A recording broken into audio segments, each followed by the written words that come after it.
in 6 to 9 months, we're going to know a lot more. We're setting a strategic plan this year, and we just got through the planning, and it's a 3-year strategic plan. It's not 5 because 5 in this industry is way too long.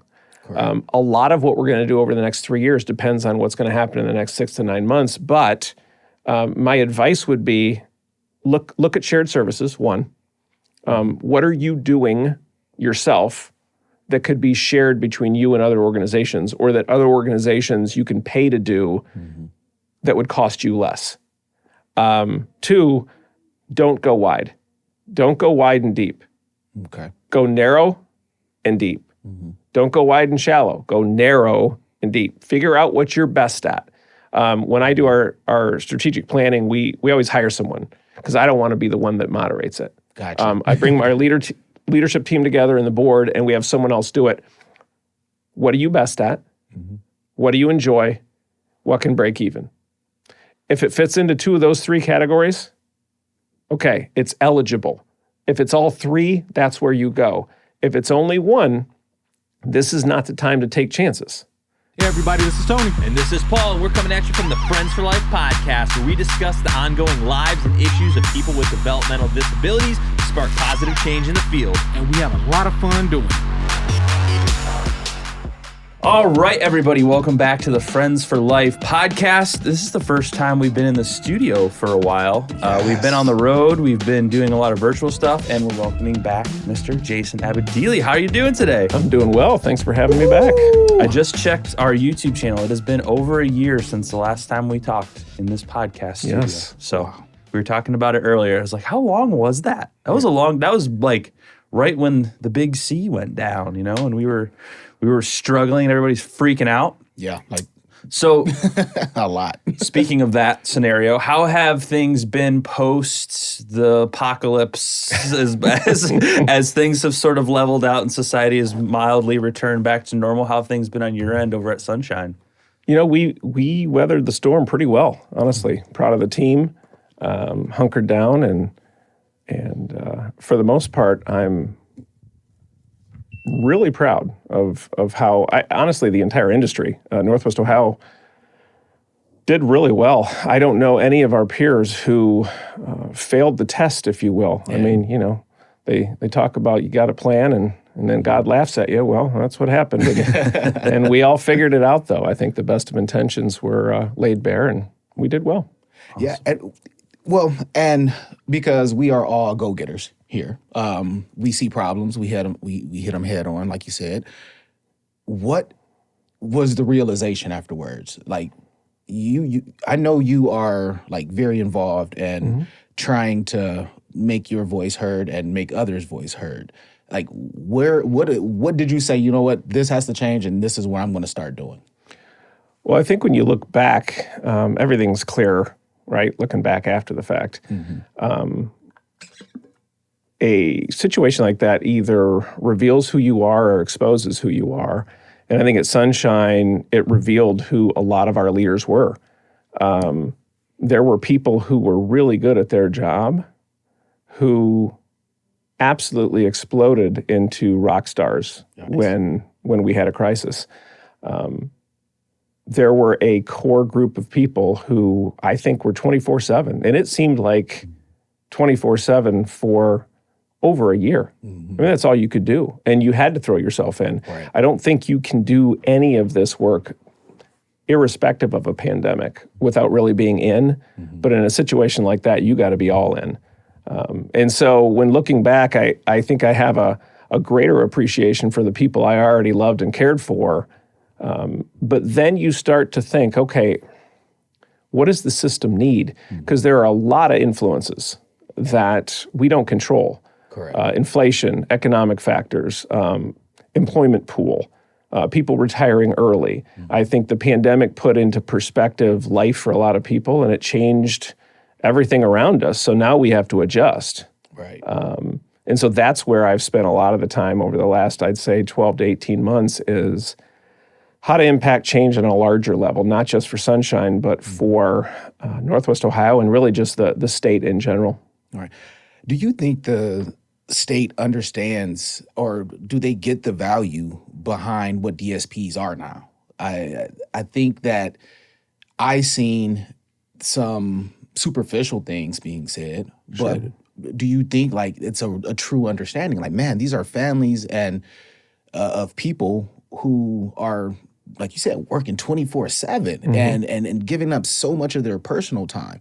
Is the state now like, okay, yeah, we believe in them. We're going to look at them as true healthcare workers and let's, increase the way we can, or I don't know. Like, what's the No, I know where you're correct- going. Yeah. Yeah, I know where you're going.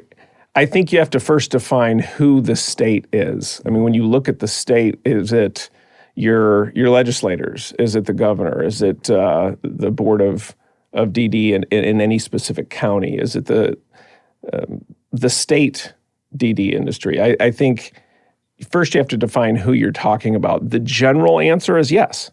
I think on a national level, there are organizations that continue the advocacy piece to how to make direct support professionals truly a professional occupation. I think at the state level, it is a growing effort, but I think they do. I mean, being able to be part of the legislative effort, the education effort for multiple groups, being able to sit with the governor, and he's a kind man. He and his wife are dedicated to children. They're dedicated to making sure every Ohioan has the opportunity to live their greatest potential life. He's campaigned and lived his life on that. I think knowing we've crossed that threshold, they know. The question now becomes, what do we do about it? Right. Because the factors that we're balancing now are completely different than they were in 2019, certainly different than they were in 2014 when I came into the industry. And I call it an industry for no other reason than it's a opaque word. But there are people that are still working and doing what we do that were here in the 70s and 80s, and they've seen a lot of change. Yeah. So this isn't new. It's just it's a different change. Yeah, and so one of the topics that keeps coming up in this short conversation already is the doing something about it part. There are lots of companies and organizations doing something or attempting to do something, and that's something Tony and I talk about a lot is like, you can argue and complain all you want and say, we're not getting enough money. But it's like the person that complains about not getting enough money at a job and then they're too scared to ask for a raise. Like, you have to take the step and prove that it's worth it for it to be a thing. And that's something that Tony and I kind of changed our perspective on the podcast over the last year. Is like, how can we use this as a tool for change and for good rather than just bitching, essentially? Yeah. I mean, that's where we're trying to take this. So you are part of a lot of different boards and things of that nature, all the letters of the alphabet boards. So what are some things that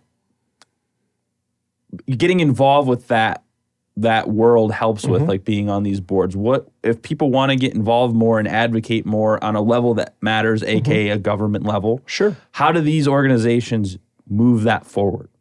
Well, I think what we've seen post-pandemic is the organizations like OHCA, OPRA, VFA, the County Board Association, the Waiver Network, the ARC of Ohio. I think as we have seen the changes since the pandemic and we've seen the available workforce dwindle, because there are people that decided to retire early, and then obviously at that point you got a group of people that need to fill their jobs, et cetera.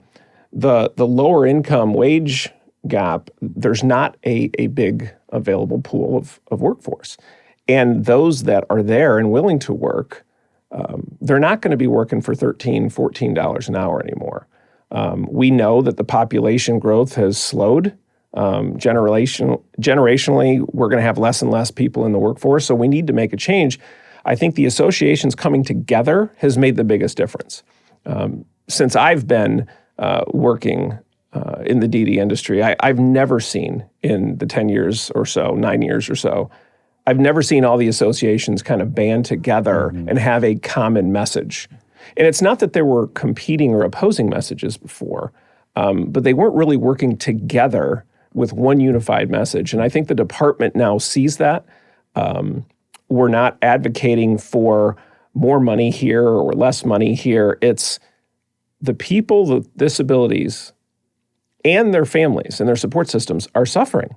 And I think ultimately the message is less people are receiving services now. Yeah. It's not about who's making money and who's not. Nobody's making money. We're all losing money. It's a matter of how much we're losing and who's paying more wages to lose more money. It's not there. People are demanding more. Working in functional poverty is not fair, especially for this work, for any work, but especially for this work. So the question becomes, how do we get back to serving and supporting as many people as possible, not half the people with the same amount of money? And I think that's the message that I want, Governor DeWine and I want people that are voting on the budget. I mean, we got a budget cycle coming up. This is going to be a generational budget cycle for our industry. Yeah. It'll make or break a lot of organizations, both small and large. And that's the part that is starting to make me unravel a little bit. I am all for capitalism. I am scared that we've went through the last year and we made all these promises to ourselves and how we do this because we love it and our hearts are in it and, the sacrifice being made. But there's still kind of like capitalism acts involved in our decision making, which creates to more, people hurting is like the best way I can even say it, but not to try to sound disrespectful, because I literally got a call from someone who decided to choose another provider on a Friday evening. And it was so out of the blue. Of course, I'm all for your choice. Mm-hmm. Do that. But for 4 or 5 years, we've given nothing but service. Mm-hmm. You had my personal number and my personal line that you call me now about this, but it couldn't have been worked out or talked out a month ago. Mm-hmm. If there was an actual issue that was that large. And the thing that I'm thinking, again, I kind of took it personally because I'm working with my therapist. Well, you care. You care. Yes, I do. I genuinely care, and I would have never even billed or anything in order to make sure that this person was okay in the long run of stuff. So I guess, this is more just a confusing rant to me because I don't know exactly how or where to go from there or what to do. Like, if you're going to say that me caring and my people caring is not enough, and, if we can't go through this as a team, because that's what I believe. We need to come together as teams. When we come into these ISP meetings, mm-hmm. when we meet about individuals, we need to be a team. It can't just be one screw up and it's, we're gone. Yeah. Because if that happens on the vice versa, oh man, companies will get dragged through the mud. Yeah, the difference between personal choice for those who are receiving support and the ability for providers to, retain those services, it's a difficult balance. Mm-hmm. We worked together. Our organizations worked together over the summer in a scenario that was unfortunate on both sides of that. Right. There is a lack of employment support. Mm-hmm. There was a change in strategy. At Sunshine, similar to you, we commit to people full life. And at some point, post-pandemic, we could not continue committing in a certain area. It wasn't part of our strategic plan. We actually couldn't provide the best support possible in that area. Mm-hmm. You and I partnered to make sure that we transitioned long past when we financially could to make sure that the right thing happened for the people that were receiving support and needed support. I don't know how often those things are going on with other organizations, but I think to your point, we need to do that more often. Yeah. We talked a year or two ago, whenever I was here last time, about the need for the organizations around the state to really consider what I would call a nonprofit M&A, some type of affiliation agreement. We've got a lot of money going into administrative support. I mean, let's be honest, it takes, with the oversight and regulations that Medicaid and DODD put on us, there's a lot of work that needs to be done to run both independent and agency providers. So there is administrative fees. Mm-hmm. You need finance, you need payroll, you need HR. These things are required. Exactly. how much is required and how many agencies require all these things to put all that money into non-direct support, non-nursing type support services. I believe there could be less. And so when we work like this, I think it takes away some administrative burden. It allows more people to be served and really the money to go where it deserves, which is the nursing and direct support areas. Which is honestly because I look at you not only as a peer, but also a mentor. And once you start, I mean, you've helped me through conversations and money management processes and stuff that makes me look at my organization and those that I also mentor and try to help. I sometimes feel 90% of these messages are on deaf ears, though. You know, whether they were or they weren't in years past, I can't say. I don't like to speak for other people, what they understand. I do know that understanding a problem and being able to fix it are two different things. And I think I've learned more in the last 2 or 3 years as I've gotten into the details of the budget process and the legislative process. You know, understanding that, and let's go round math. Gotcha. If the system is paying rates to agencies that allow us to pay $13.50 to $14.50 an hour on average, which they are, and we know that the prevailing wage just to hire someone is going to be in the 20, it's easy math. You need a 50% increase in our funding for at least that direct care portion. Right. Well, the problem is a 50% increase, it's not just for our industry. Mental health needs it, long-term care needs it, et cetera. It's a small portion of Medicaid, but if you're going to ask for $800 million, what do you think other industries are going to ask for? Right. So it's not as if the legislators and the governor and the department don't understand the need. The question becomes, where's the money come from? You need the tax dollars. Right. Raising taxes isn't extremely popular, and we talked about that last time. So where's the money come from? And I'm not defending decisions that actually hurt our system, but it brings to light the difficulty in spending money that may or may not be there. And so that's what we've been working on over the last several months, and that's actually going to, we've got an election coming up in November, and the budget cycle should be, raring and ready to go in the first quarter of next year. So our July rates next year for ICFs, our waiver rates for everything else come January of 24, we're going to see light, if you will. We don't know whether it's a lot of light or a little light, but we're going to see light here before the end of the first quarter, and we're directionally going to know where we're going to go. But that's why I think the association's coming together and working together with the departments, with the county boards, and having very frank discussions. I think more frank discussions than we've had in years past about the impact that this is having on families across Ohio.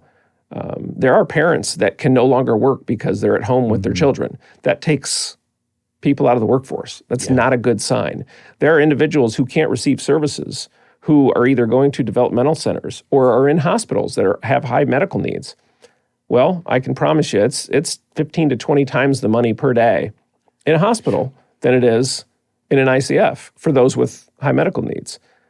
People who want to work, people who need day programming. Transportation's a huge one. We've talked about that. Our NMT rates, or non-medical transportation, for those who are unaware, they're archaic. You can't break even. Not even close. How do people get to day programming? How do they get to work if organizations like ours can't afford to even run a transportation business because we're just losing hundreds of thousands of dollars a year doing it?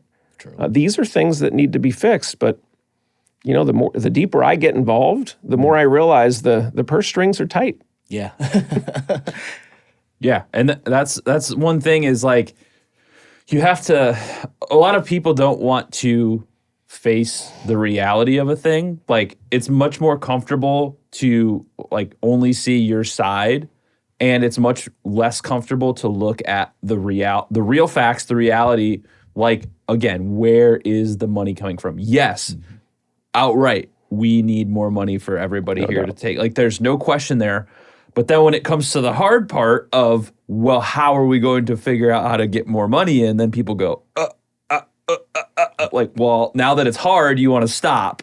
And that's where I think it's really important. Like what you're doing is you're facing those hard questions. You're like, okay, this is the reality.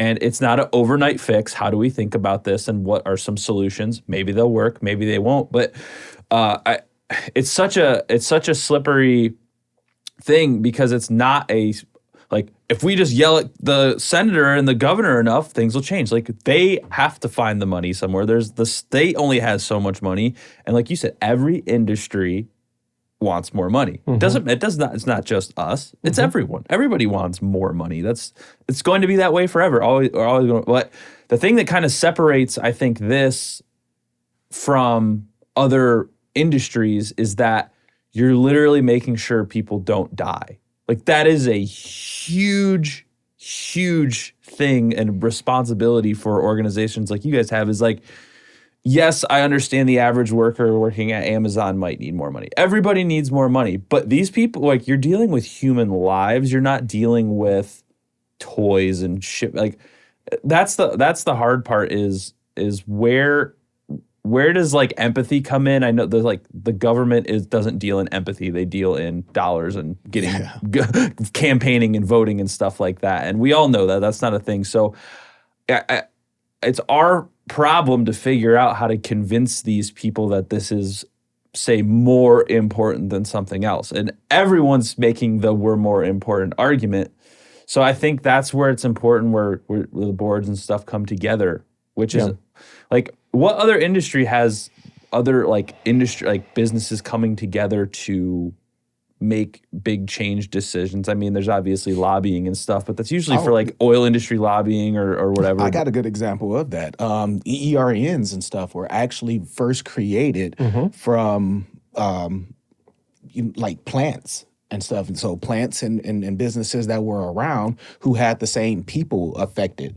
Let's say there were bus routes not going at certain times. The ERNs will come together and say, look, we have several different people in several different industries here who need transportation at this time. So there's ways of going around it, and it just takes and I don't even think it's money anymore. And it's really just time. And that's what most people don't like. Money is fake, people. Like, come on. We have to remember that. It's fake, and it's not finite because we can always create more quote unquote money by creating more quote unquote worth. And if our worth is to help somebody, it might just take one weekend. If you're a SSA, you can just work one weekend at a company because you've seen this individual struggle with staff, but you've been this individual staff or SSA for this individual for all this time. You can just donate your time of one weekend and say, you know what, I'm going to help this company out because we're a team. I'm going to help this individual out because we're a team. And maybe the county board will look at it and, you know what, say, all right, let them flex or something throughout the week. You know, it's that give and take. And I think it's too much of that. I don't know. People want to hold on to power for no real reason. Man, it's frustrating. So two things. I want to respond first to the comments around, the differences in industry. I think the DD space is unique for two reasons that you mentioned. One is it's very difficult to educate and advocate for our space, our cause, our mission, because we're different. So if you look at mental health, it's centered around human beings with mental health issues. Mm-hmm. If you look at the aging or long-term care, it's centered around people who are aging.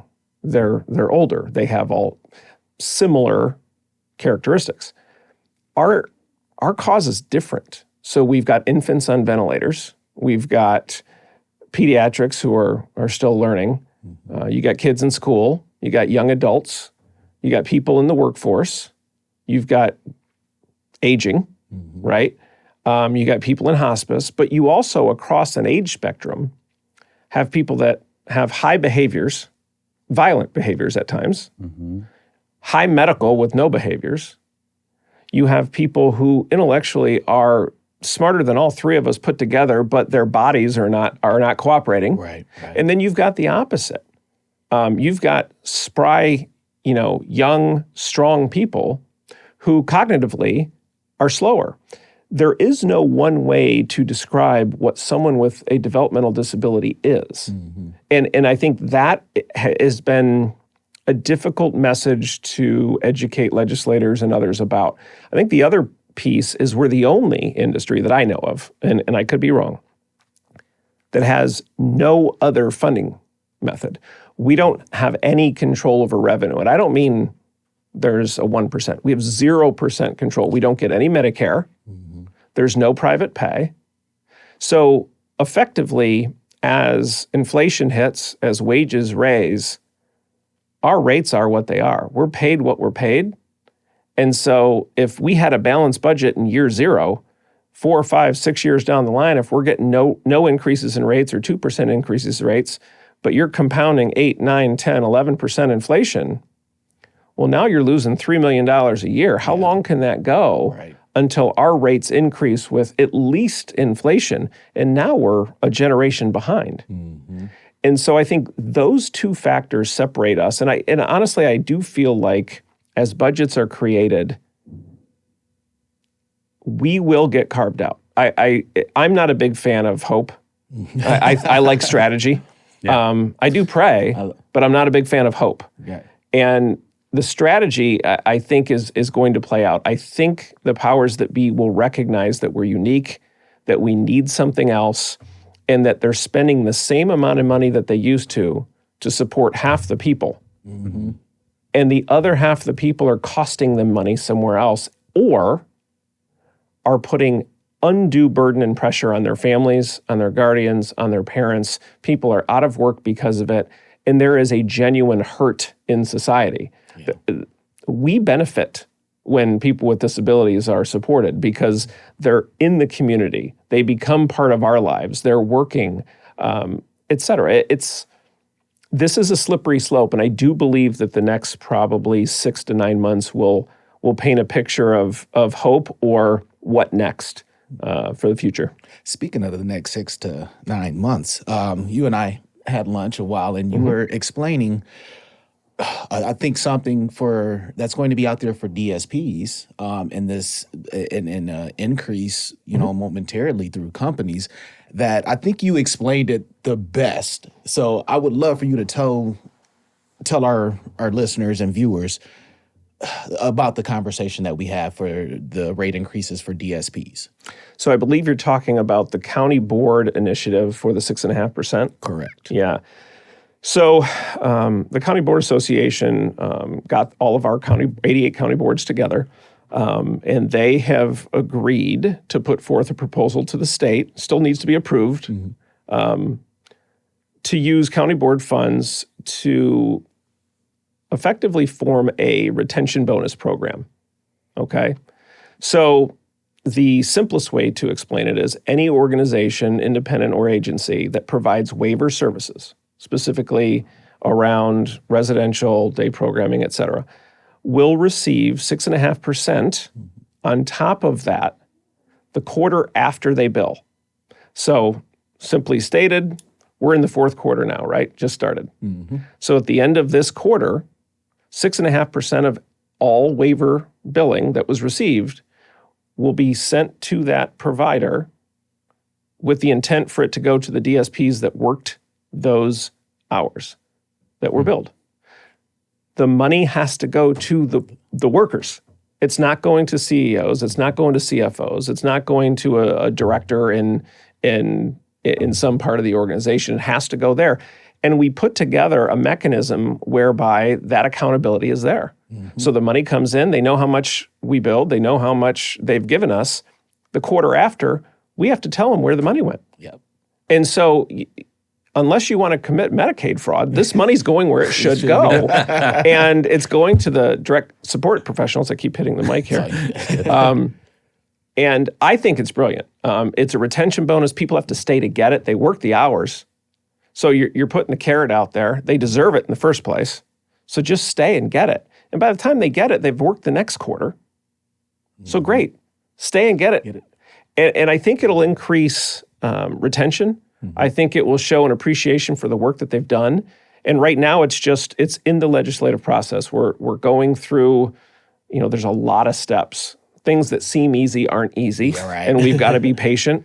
But I believe it'll get approved. It's got the backing of as many people as we can get, and it doesn't take state funds in order to get it done. It's county funds, and that would help everybody. I think that is one of the best things that could ever be implemented. And again, it goes straight to the DSP. Yeah, it takes the think out of it. Yeah, anybody whose position is designed to work at least 50% direct care. So if you've got supervisors in your organization that you've said you're a supervisor, but 50% of your time is direct care, they qualify as well. Amen. And God knows that's what we try to do here. Absolutely. We want our people in the mix, so what's going on. It's not, I don't think, really working this job if you're just sitting in front of a desk. Like, I hated the desk life, man. And there are some people that love that, and that's great, and they're needed, and that goes back to the administrative part of what we do. We still need people to process payroll, to manage HR, to do orientation, to source, interview, hire, et cetera. But generally, if you're in this for the long haul, you want to be out. You want to be with your employees, the people that you're supporting. You want to be meeting with families. It's what draws you in, but mostly it's what keeps you here. Exactly.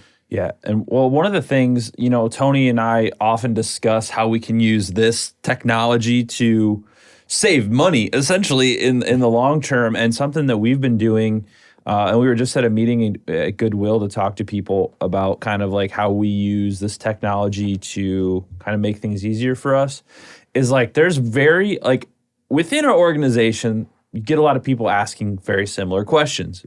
Obviously there's no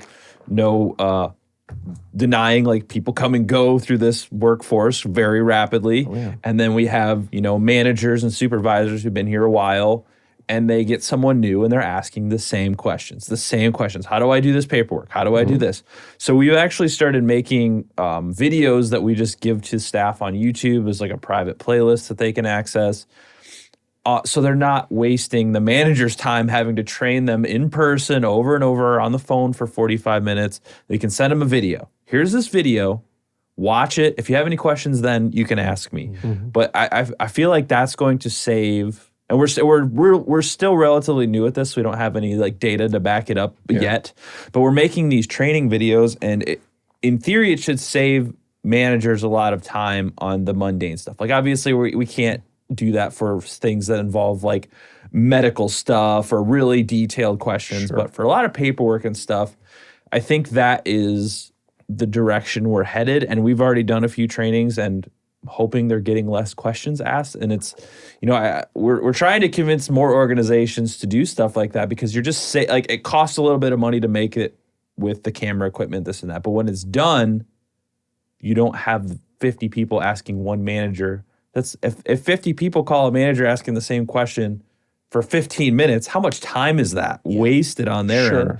And we're trying to figure out how we can do that with all trainings in all aspects, so that it's just like, here, look it up. Here's a library. Here's a resource. If you have questions, let us know. And we try and make it as simple as possible that anybody, they've never touched any of this paperwork before, can do this. And we're having our managers do it, because they work with this stuff every day. So do you think more organizations should be sort of going this route of thinking internally how they can save money on really simple things? Like, we're trying to streamline as much of the basics as possible so that we're not constantly getting questions 24/7. Even things as simple as, how do I put a footer in my email? Like, that's all that stuff makes them work more hours, our management team, for stuff that they really don't need to worry about. Yeah, I would say yes, but for a different reason. And again, it's just perspective. I'm not saying you or I are right, wrong, or indifferent, but I think it's about providing options. Yeah. People learn in different ways. Some are auditory, some are visual, some are experiential, et cetera. if you have multiple ways for someone to retain information, it just makes you more efficient. Not everyone is going to want to watch a video and learn. Some are going to want the interpersonal. Some are going to want to physically touch and do something before they learn it, because that's how they learn. I think having that option is a great use of efficiency. I'm a big fan of automation when it comes to things that are administrative, scheduling, payroll, HR, changing your phone number, changing your personal contacts, everything that takes you, find a piece of paper, print it out, write it, give it to someone else, they have to enter it, automate all that stuff. Yeah. It's another version of that. Yeah, absolutely. But I think the interpersonal skills and the relationships that you establish when you do have managers talking to their employees is probably the number one reason that you retain employees. And so through orientation and through that first 30, 60, 90 days, we've put a huge emphasis on making sure people know the people they're working with and for. I always it's a silly example, but I think we talked about this at lunch one time. If you're driving down the street and you see a broken down car and you have no idea who they are, the odds are most people are going to drive by. Yeah. If you see that it's your mother, you're going to stop and help. Yeah. There's something about family. If you make work a family environment, and that's tough. It's, words are words, but you have to live it. Yeah. And we've all gone through leadership changes, and we get better, and we learn lessons, and we fail, and we learn, and we keep going. But it's hard to leave family. If you can make someone feel at home or at least supported at their work, and that's generally through relationships, it's harder for them to leave. Yeah, and it's so funny because for me, I'm a very I don't want to bother another person. So if I'm learning something, how often do I call you, Tony?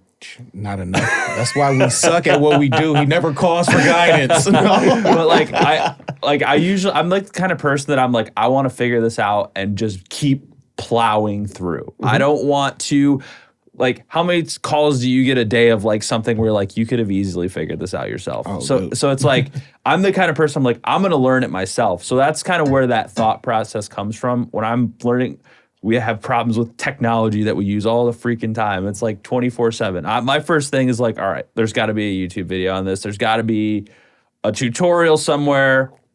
I can do that. And working in the world I work in, that's how a lot of the people I know are. You just saw somebody come, we never see you in the office. I'm I'm at home figuring stuff out all day long. That's my whole job. Yep. I don't call anybody. I've scheduled podcasts. I figure out the technology. And, that's kind of that's where my mindset comes from. But I guess you're right. For a lot of people, it may not be the best way. But we still want to provide that option for people who are more in that mindset of I'm just going to figure this out. And if I can't, then I'll call somebody. Yeah. There are introverts, there are extroverts. Actually, I've known a few introverts that are really good at faking being an extrovert. Right here. I was actually going to say, I've seen studies on this, that a lot of people who think that they're extroverts are really introverts. And, it's shocking because sometimes I think that about myself. Because when we're not doing this, me and Paul could just sit somewhere quietly and just enjoy. Since we are recording, I'm going to say this out loud. There's no way I believe that. You would be surprised. But yeah, so how do you feel? Where do you think you fit in? Oh, I don't think I fit in anywhere. I will tell you, anyone who's met me, I'm just an extrovert. I thrive on the interpersonal piece. Nice. While I love to solve problems, because that's what I built my career on, I'm fortunate enough to have a large enough team with a large span of talent and experience where I don't need to necessarily figure everything out myself.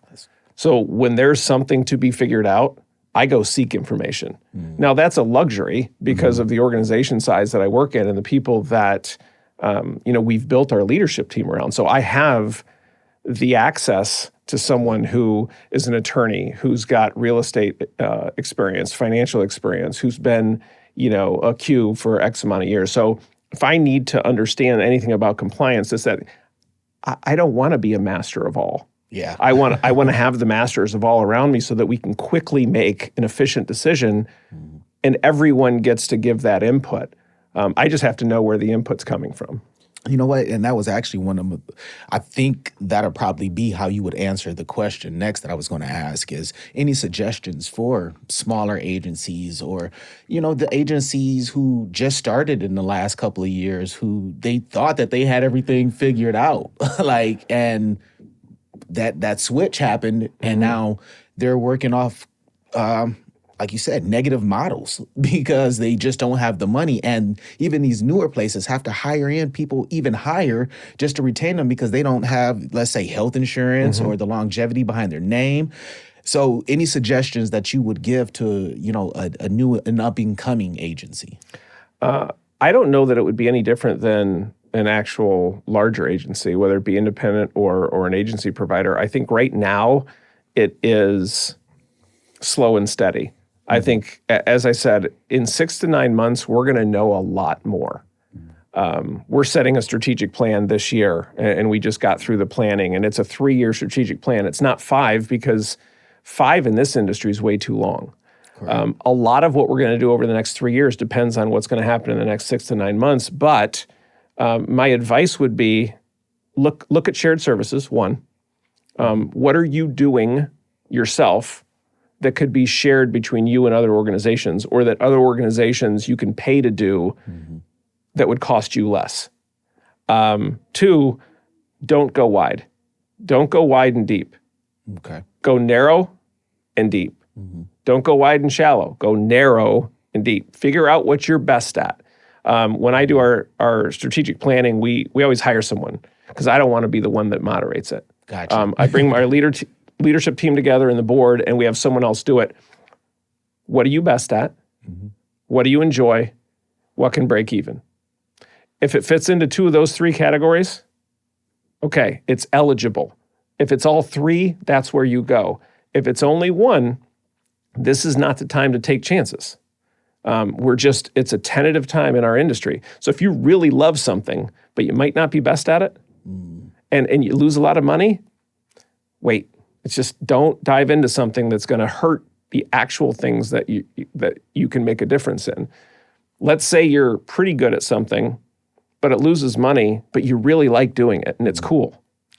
My advice would be let someone else be really good at that who also loves it and has figured out a way to do it efficiently. Because what we're doing is we're wasting the state funds and we're losing money, and it's only hurting the overall mission. Right. And so I would say just get focused and get clarity. Have aspirations. Figure out what you want to do and want to be. Again, we're 74 years old. Yeah.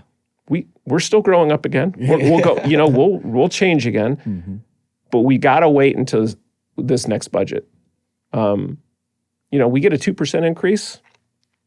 A lot of different choices than if we get a 20% increase. True. You can do a lot more. You can pay people a lot differently, which means you can focus in on different areas. The airline industry, we talked about it this last time. It's always the great example. Yeah. If you try to be everything to everyone, everywhere, at all times, in every city, you're going to lose money. You got to focus. And I think collaboration is the key, because if you can focus on incredible supported living, we can focus on the best high medical ICF care, and both of us can do some licensed waiver homes, et cetera. Great. But you can't do everything for everybody. And that's the difficult piece for, I think, the general public to understand, is the money's not there to be the best at everything. Yeah. Oh, you put that out there perfect. And honestly, that's why Paul and I go so hard at this. This is passion driven for both of us. Yep. And it has made an impact and it has made a change, which changed my complete view of where I wanted to take the company. At one point, it was, hey, I want us to grow to be as big as an ICF and this, that, and the other, but it's not so much in my cards anymore. I think that this microphone has given not only me, but people like yourself and so many other individuals and a path of true, I guess, I don't know. It's really changed, and it's scary sometimes when you have something that you don't even know what it can become anymore. It can become so much bigger than you. And I think that's what I feel this show has become, this platform, and even our surrounding people. We're growing to a point that we don't even know what we're about to become yet. Sure. And it's exciting for me because I am that person who learned very early on. You have to be comfortable being uncomfortable, and you have to be prepared and ready for change because it's inevitable. Well, and I commended you the first time I came on. I think it's awesome that you're willing to bring people on that may or may not agree with you, hearing opposing views. But that's half the battle. Then you've got to actually internalize and say, am I willing to change my perspective? Amen. And when we had lunch last time, I brought up the monetization of this. I think you guys have a great product, a great platform. I was impressed the first time I came in.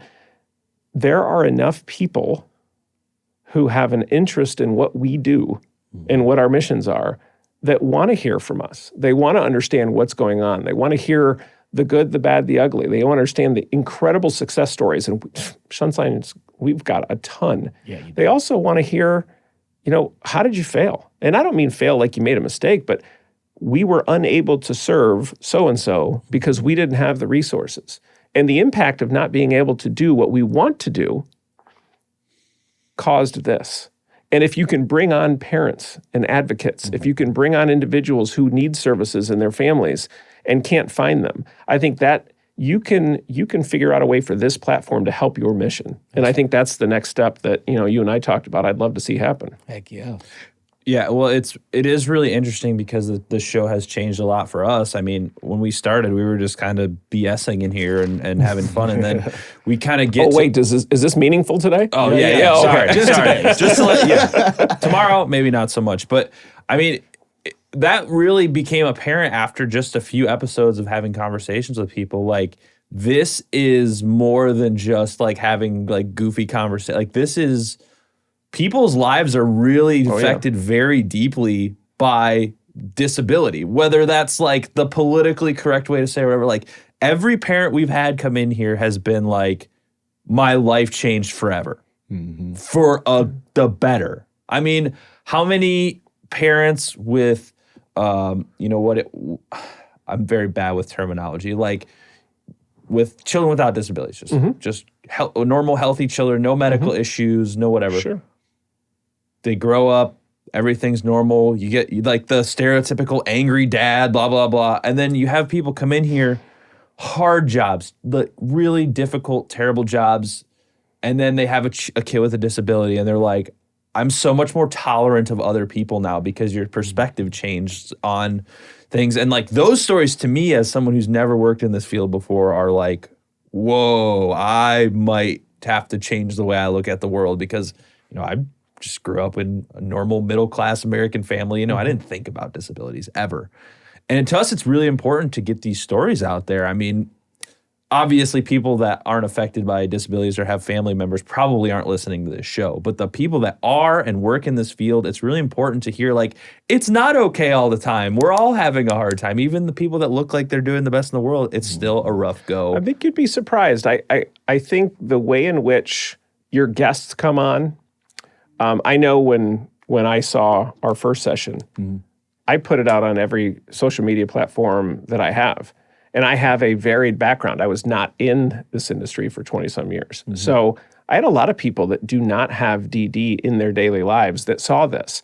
But I think more importantly, you're giving those families that live with this day, you're giving them some type of safety and comfort in knowing that people are working on their behalf. I mean, why do any of us go to therapy? You go to therapy so that someone listens to you, so that someone empathizes with you, so someone understands what you're going through. And it's not often for them to help you. It's just for you to have an outlet, right? Yeah. Well, if someone's listening, if you can get this out to a wider audience, people will realize there's other people fighting on their behalf that genuinely want what's best for them.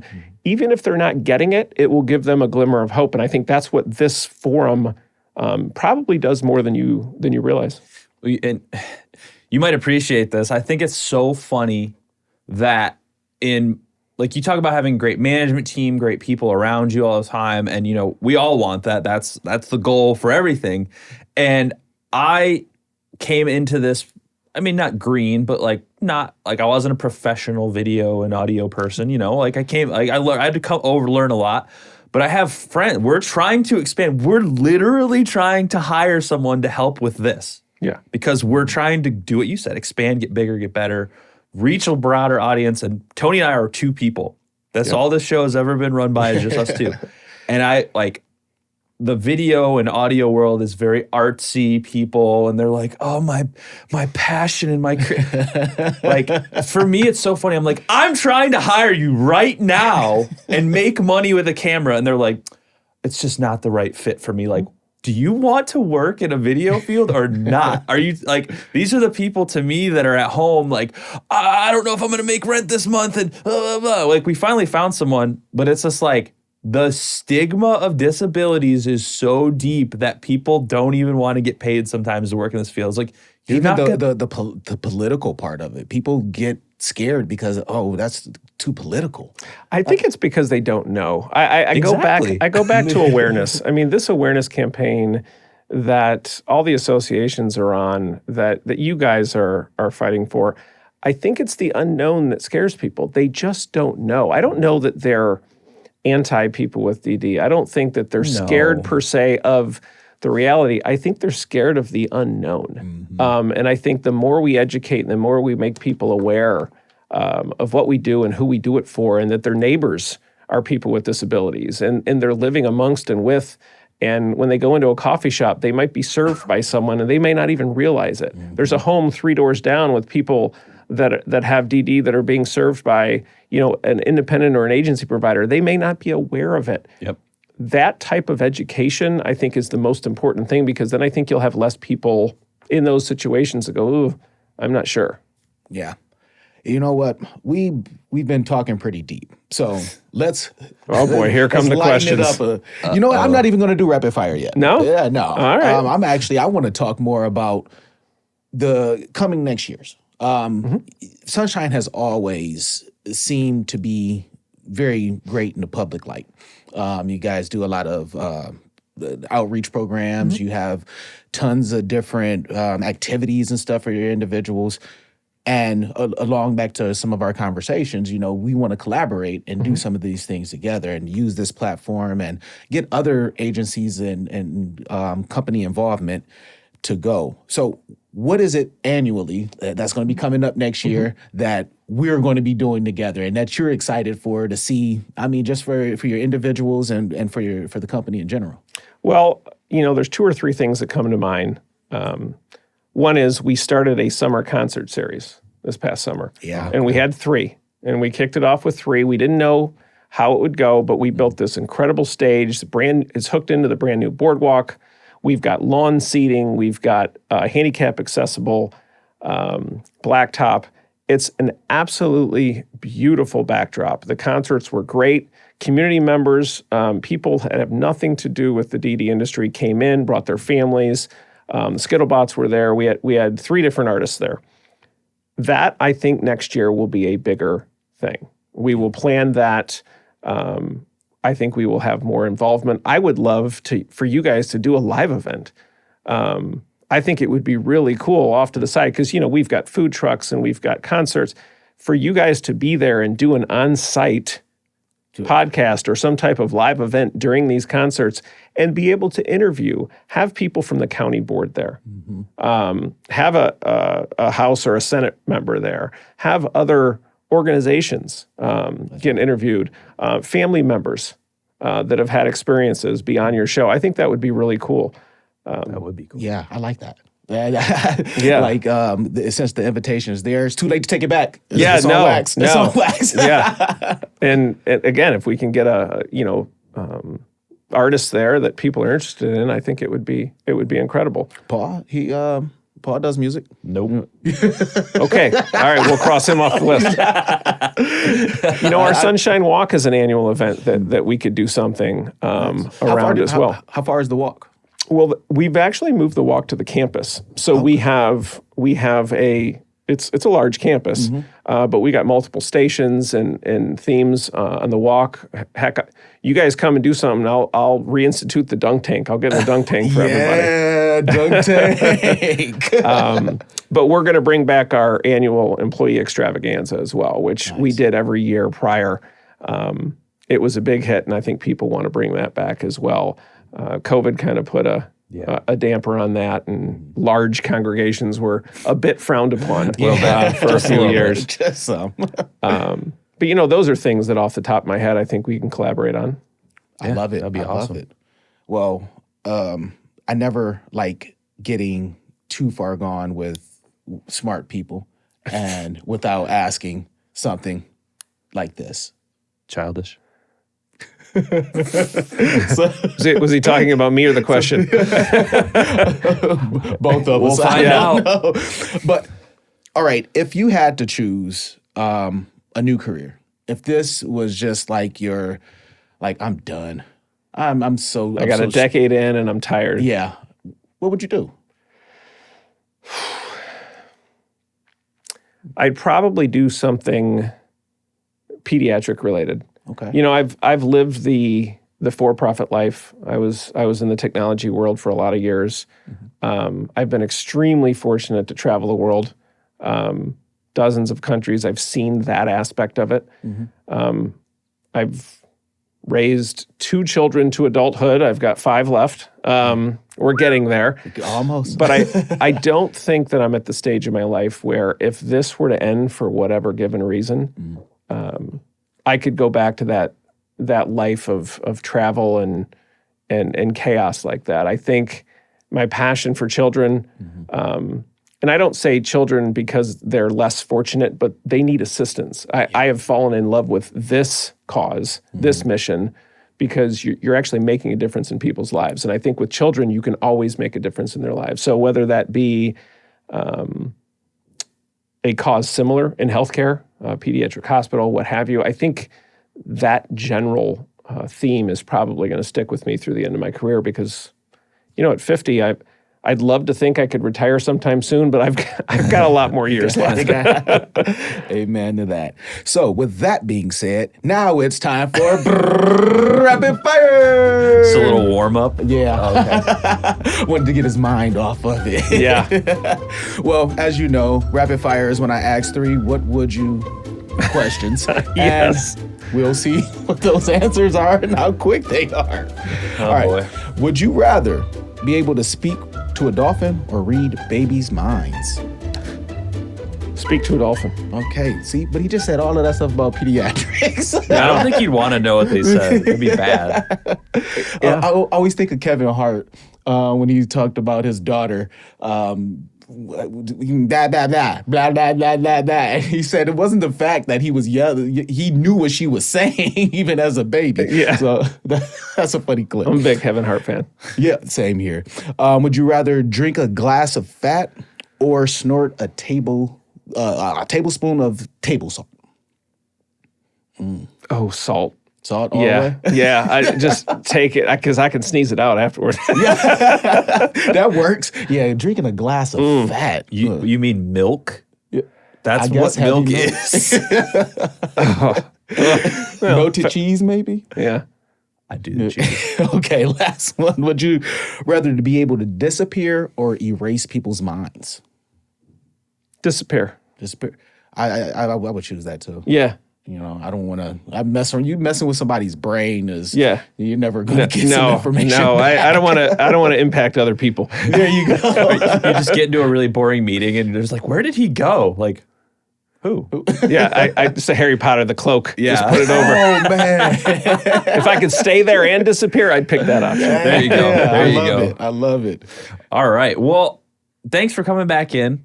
Another great discussion. Yet again, I hope people really get something out of this. Like, there was a lot there. There's a lot to take in, and especially I feel like it's kind of a continuation of our last time we talked a year ago. So watch that episode if you haven't seen it yet. I know we've gotten a lot of different viewers since we first started. So, but just to reiterate, where can people find more about Sunshine if they haven't heard of it? If you live in Northwest Ohio and you haven't heard of Sunshine, you really need to pay more attention to things. But if people want to know where they can find more, let them have it, and we'll wrap up here.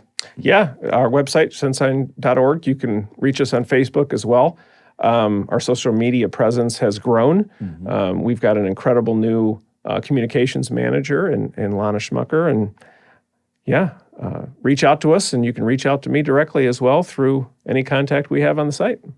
That's awesome. And I just want to again say thank you, man. Thank you. It's always an honor, a pleasure, and don't be a stranger. We need you on this platform much more. I really appreciate your side of view, and I think that people need to hear it, whether they agree or disagree, and Yeah, exactly. create that dialogue. Yeah, we appreciate what you do.